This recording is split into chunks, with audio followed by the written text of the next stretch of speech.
नमस्कार। आज पौष शुक्ल अष्टमी शक 1934 सादर करीत आहोत ठाणे वार्ता। ठळक घडामोडी।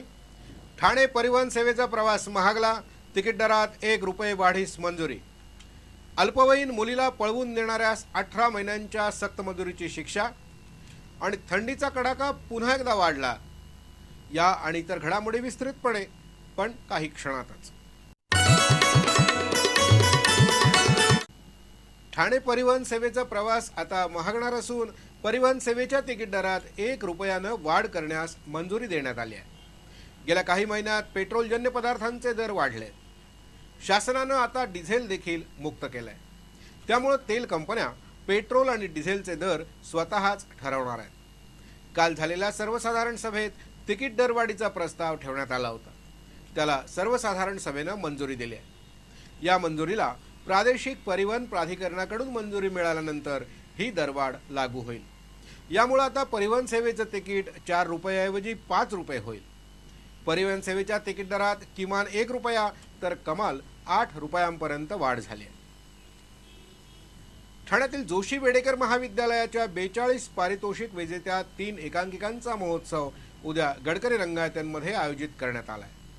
जोशी बेडेकर महाविद्यालयाच्या युवा रंगकर्मींनी गेल्या वर्षी आपल्या नाट्य चळवळीचं नामकरण नाट्यमय असं केलं।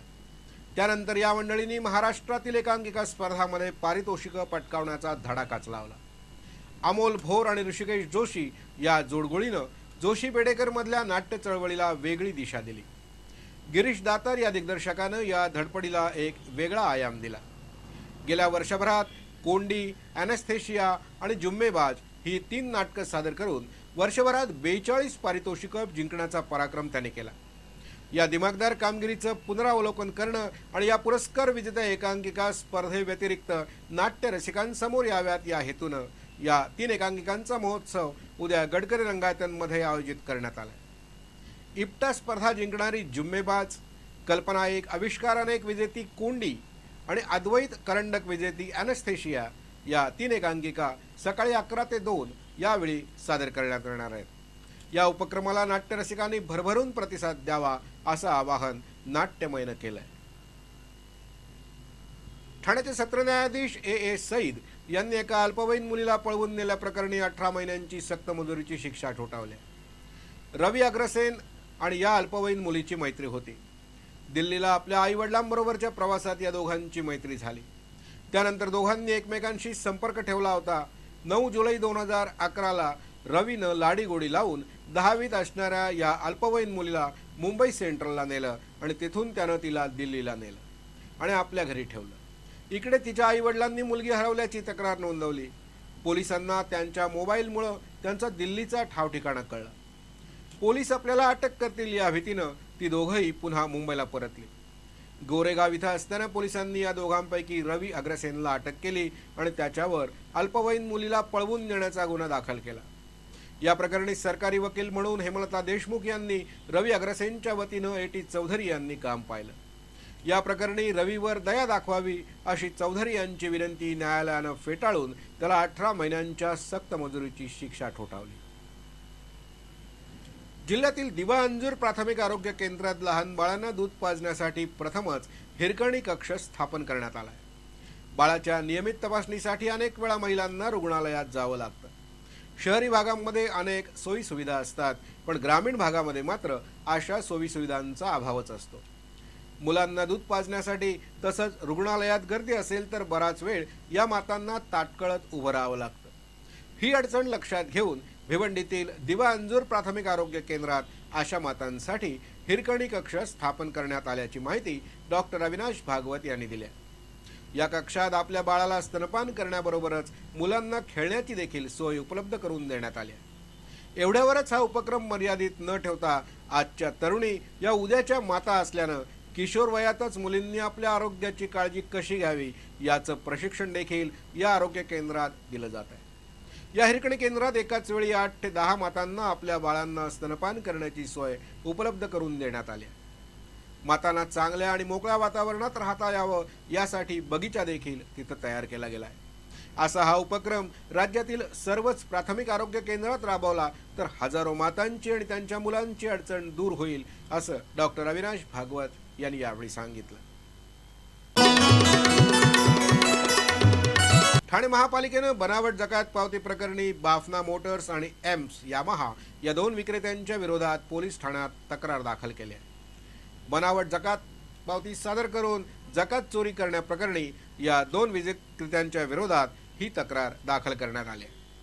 ठाणे महानगरपालिकेच्या जकात विभागानं बाफना मोटर्सकडे आयात केलेल्या दुचाकी संदर्भात जकातींच्या मूळ पावतीची मागणी केली होती, पण त्यांनी मूळ पावती दाखवलीच नाही. याबाबत जकात विभागानं जकात नाक्यावर या नावांची तसंच तारखेची आणि वेळेची पावती झाली का याची खातरजमाही केली. हाच प्रकार एम्स यामाहा मोटर्स बाबत देखील झाला. त्यांची जकात पावती बनावट असल्याचं निष्पन्न झालं, त्यामुळे या दोघांच्याही विरोधात पोलिसांकडे तक्रार दाखल करण्यात आली. ठाण्यातील डॉक्टर सुहास कुलकर्णी उद्या मुंबईत होणाऱ्या अर्ध मॅरेथॉन स्पर्धेत सहभागी होणार आहेत. रोटरीचे अध्यक्ष असलेले सुहास कुलकर्णी पोलिओ मुक्तीचा संदेश घेऊन या अर्ध मॅरेथॉन शर्यतीत धावणार आहेत. गेली 5 वर्ष ते या स्पर्धेत सहभागी होत आहेत.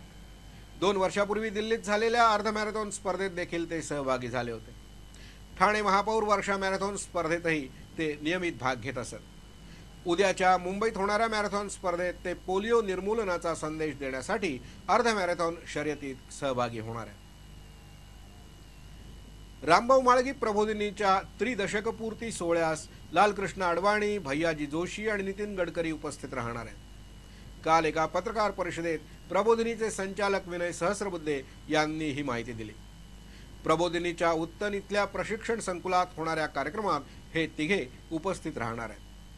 लोकप्रतिनिधी आणि स्वयंसेवी संस्थांच्या कार्यकर्त्यांच्या प्रशिक्षणासाठी कार्य करणारी म्हाळगी प्रबोधिनी ही आशिया खंडातील एकमेव संस्था असून यावर्षी सरासरी 2000 कार्यकर्त्यांना या संस्थेत प्रशिक्षण दिलं जातं, असं सहस्रबुद्धे यांनी सांगितलं. प्रबोधिनीचं वैचारिक नातं भारतीय जनता पक्षाशी असलं तरी इतर पक्षांच्या कार्यकर्त्यांनी देखील या संस्थेच्या प्रशिक्षण वर्गातून आपला क्षमता विकास साधला असल्याचं त्यांनी आवर्जून सांगितलं. प्रमोद महाजन हे 16 वर्ष या प्रबोधिनीचे अध्यक्ष होते. 2006 मध्ये महाजन यांच्या निधनामुळे प्रबोधिनीनं आपला रौप्य महोत्सव साजरा केला नव्हता, म्हणून आता त्रिदशकपूर्तीचा सोहळा आता साजरा केला जात असल्याचं त्यांनी सांगितलं. त्रिदशकपूर्ती सोहळ्याच्या निमित्तानं प्रबोधिनीच्या वतीनं प्रशिक्षण निधी उभारण्यात येणार असून त्याचा उपयोग अनुसूचित जाती जमाती आणि आदिवासी तसंच अन्य मागास समाजातील युवकांना माफक शुल्क आकारून नेतृत्व प्रशिक्षण देण्यासाठी करण्यात येणार असल्याचं त्यांनी सांगितलं.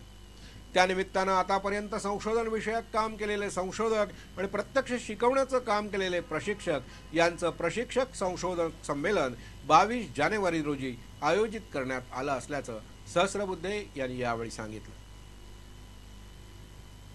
ठाण्यामध्ये पुन्हा एकदा थंडीचा कडाका चांगलाच वाढलाय. गेल्या 2 दिवसात थंडीचा कडाका कमी झाला असतानाच कालपासून पुन्हा थंडीचा कडाका वाढल्याचं जाणवत आहे. काल संध्याकाळनंतर तर मोठ्या प्रमाणावर गार वारा सुटल्यानं थंडीचा कडाका अधिकच जाणवत होता. रात्री 10 नंतर तर रस्त्यावर शुकशुकाट दिसत होता. या थंडीपासून बचावासाठी अनेक ठिकाणी शेकोटीचा आधार घेण्यात आला होता. आज सकाळी देखील थंडीचा कडाका कायमच होता. सकाळी शाळेत जाणारे विद्यार्थी स्वेटर आणि मफलर घालून शाळेत जाताना दिसत होते, तर सकाळी फिरायला जाणारे देखील कानटोप्या हातमोजे घालून बाहेर पडल्याचं चित्र सर्वत्र दिसत होतं. आज दिवसभरही वातावरणात चांगलाच गारठा जाणवतोय. अजून 2-3 दिवस तरी थंडीचा कडाका कायम राहील अशी चिन्ह दिसत आहेत.